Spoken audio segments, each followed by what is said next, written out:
Good evening, everyone. Today, I want to review AEW Collision that took place in Seattle, Washington. First of all, I've gained a lot of subscribers after visiting Arena, Mexico, so I've decided to do these reviews in both Spanish and English. The next thing I want to mention is that I'm an extremely busy person with a sensitive living situation. Sometimes when I do reviews, I have to rely on voice-to-text and artificial intelligence to help me speak. It's challenging because I live with a brother who has mental health issues, and I usually work over 80 hours a week. This method is better than waiting many days after a show to review it. To me, the show had several weaknesses. I felt that many of the matches seemed thrown together, and the company has to work very hard to make Collision feel relevant. Once again, I haven't seen any matches announced for AEW All In Texas. Many of the wrestlers who lost matches on this show have a lot of potential, but it seems their role is just to be jobbers. The show also struggled with formatting, so overall, I'd give it a D-. It opened with a promo featuring Stokely halfway, through saying there's a four-man tag team match. FTR, Kyle Fletcher, and Konosuke Takeshita are going to challenge Adam Cole's faction as a rematch for their loss at Arena, Mexico.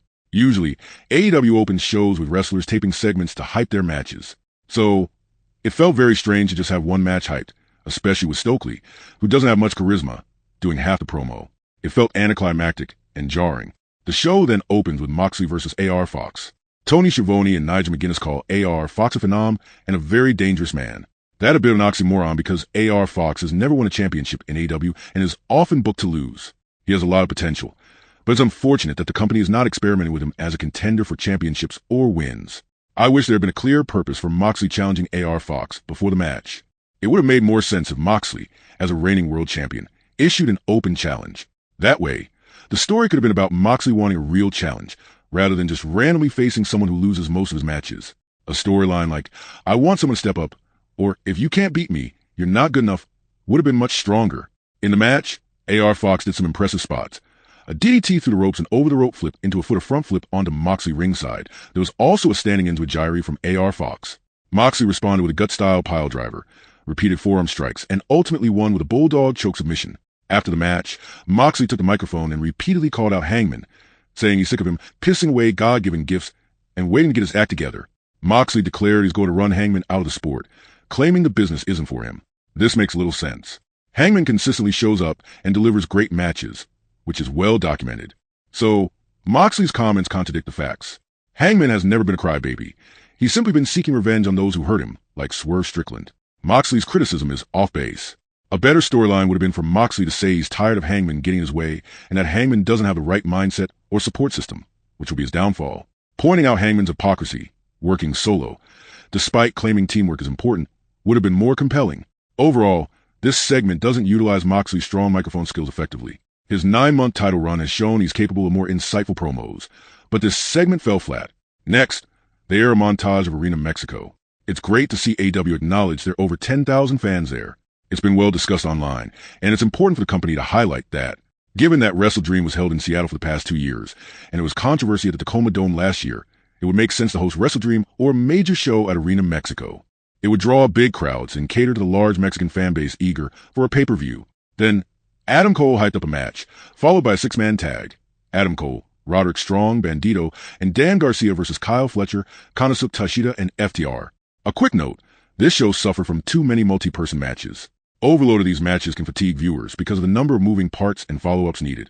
I counted at least 3 or 4 multi-man matches on this card. During the match, Bandito showcases skills. Missile dropkick on Dax, dropkick on Takeshita, tilt-a-whirl dive on Fletcher, a second rope dive that was caught and front slammed onto the announcer's table. Many of the opponents challenged Bandito for his ROH title, and he should defend that at Supercard of Honor and possibly at AEW All In. It was also announced that Collision will air next Thursday at 8 p.m. I wish they had more advertisements on the website, because most viewers probably won't remember. In the match, Dax did an avalanche superplex on Roderick Strong. Interestingly, Adam Cole's involvement was minimal, which is odd given that he's the faction leader. It seems there's an underlying storyline hyping a future matchup between Kyle Fletcher and Adam Cole for the TNT Championship at All In, but Cole was pretty forgettable here. FTR hit the Shatter Machine on Roderick Strong. Post-match, the villains beat down the babyfaces, and the Outrunners came out to make the save. However, since they've been off TV for months, their return feels a bit momentum-sapping. It would have been better if they'd been building up to a feud with the villains or challenging them to matches at All In. Next, Swerve Strickland faced Shane Taylor. It's disappointing because Shane Taylor has a lot of potential. He's bigger than most on the roster and has his own faction. Yet, he continues to lose, which hurts his momentum. The segment looked silly as well. Taylor's faction was throwing money in the corner and betting, and Tony Schiavone even got involved. It looked like a parody, undermining Taylor's serious persona. Taylor hit a big splash, Swerve responded with a running knee, and Taylor hit an exploder. Swerve then applied an armbar submission and finished with a Samoan drop from the top rope. Despite Taylor weighing over 300 pounds, the crowd chanted, "We want Hennessy," highlighting how the silly comedy, what I call 48-hour film project level, detracts from the match. Swerve won with his finisher, but the segment lacked follow-up. If Swerve challenges the Young Bucks or another top team at All In, it would help build storylines. Without continuity or follow-up, each match feels disconnected, reducing emotional investment.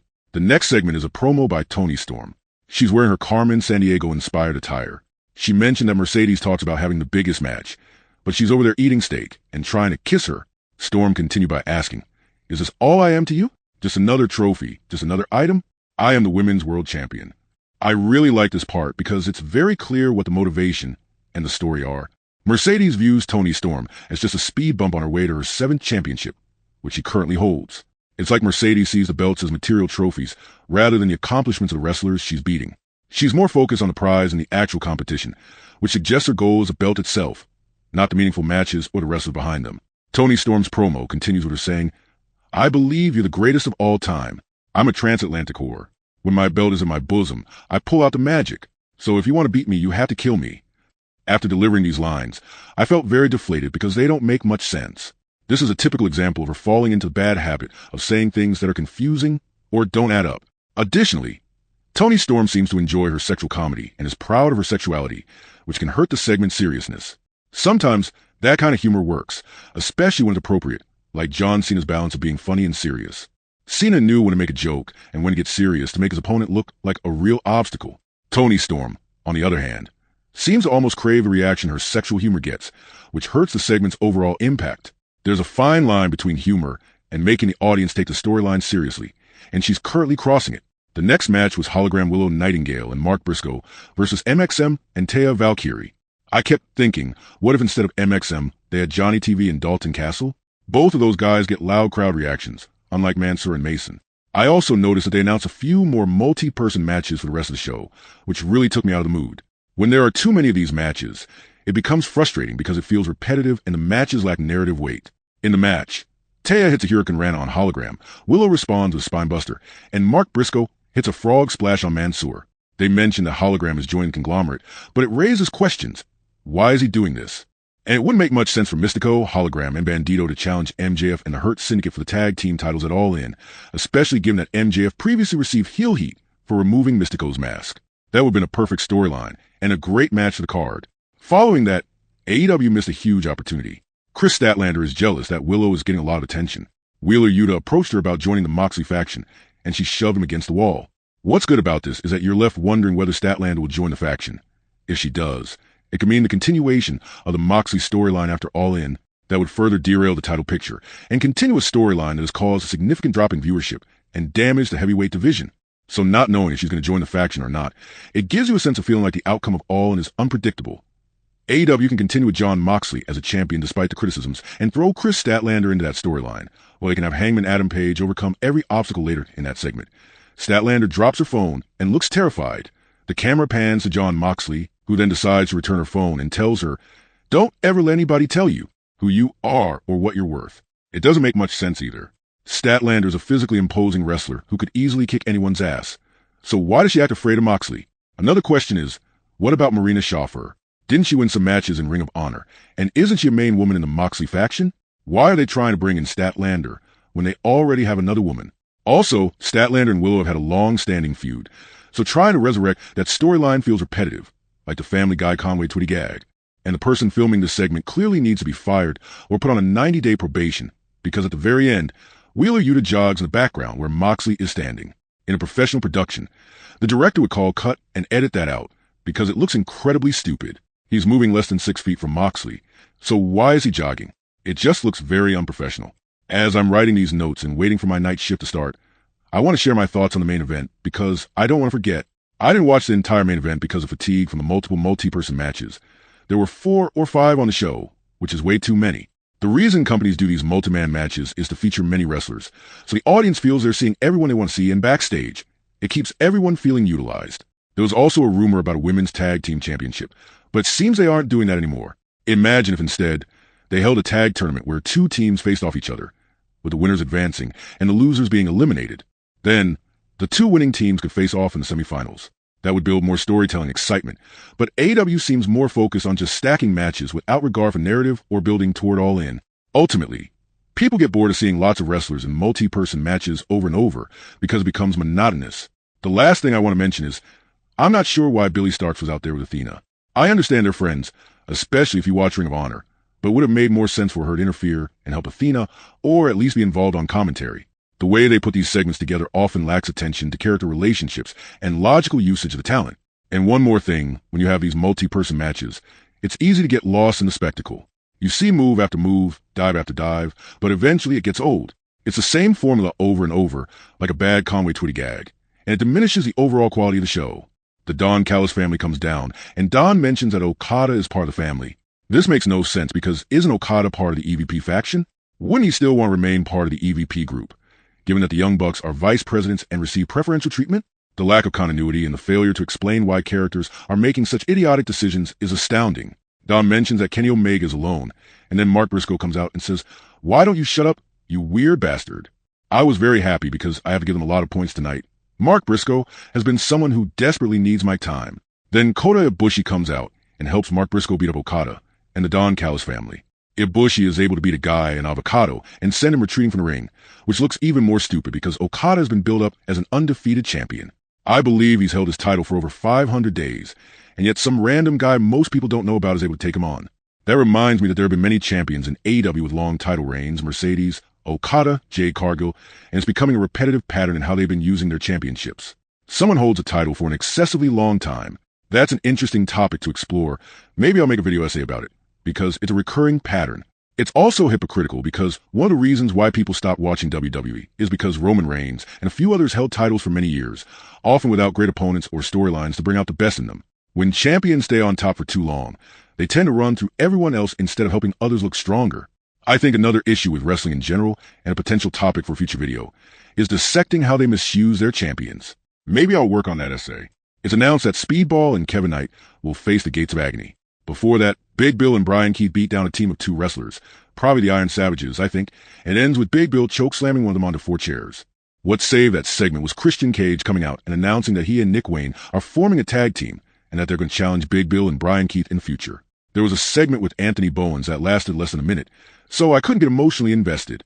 The gist is that Bowens is angry because he did a character relaunch, but he keeps losing matches. He feels Billy Gunn isn't helping him, which teases that Bowens might turn heel. I thought to myself, what if Ricochet, Max Caster, and Anthony Bowens formed a villain stable?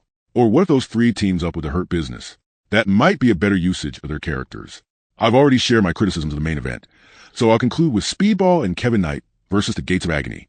At first, I forgot what the main event was, and I thought those guys, who usually lose a lot, were closing the show, which looks really bad because the main event should feature wrestlers who excite the audience, not just random teams that often lose. What I will say is that the Gates of Agony, like Shane Taylor Promotions, are very passionate and clearly try and make themselves matter. But because they're always booked to lose, they'll never truly matter. It's frustrating because you can sense their passion, and they're wrestlers who don't want to sit at home collecting paychecks without being utilized. They show up and genuinely care, so I hope they get better opportunities in the future. Overall, this show was a very poor follow-up to Arena Mexico. No additional matches were added for AEW All In, and with only 5 shows left before what's considered WrestleMania, it doesn't look promising. The company lacks compelling storylines, emotional build-up, and meaningful matches. Currently, they've sold about 18,000 tickets at an arena that holds 50,000, roughly 36%.